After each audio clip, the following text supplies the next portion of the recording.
Sa puntong ito, alamin naman po natin ang presyo ng ilang pangunahing bilihin sa isang pamilyan sa Cubao. Si Sean Gupo, una sa balita.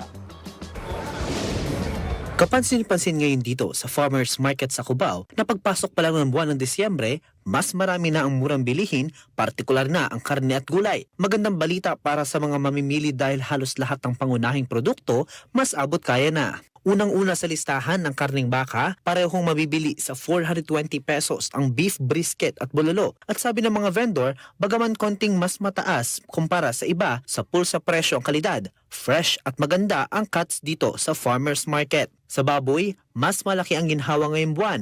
Bahagyang bumaba kasi ang presyo ng pork. 350 pesos ang pata, habang 370 pesos naman sa kasim, pige at pork chop.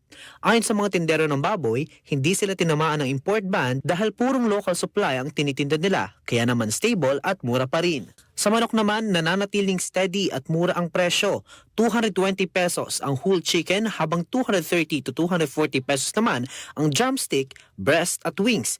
Napansin ng vendors na mas pinipili na ng mamimili ang manok ngayon dahil halos kapresyo na ito ng ibang isda at gulay, kaya ito ang nagiging go-to option ng budget-conscious shoppers. Sa presyo ng isda, mura pa rin ang bangus na naglalaro sa 170 pesos to 200 pesos at ang tilapia naman sa 120 to 130 pesos. Sa lowland vegetables, malinaw ang pagbaba ng presyo.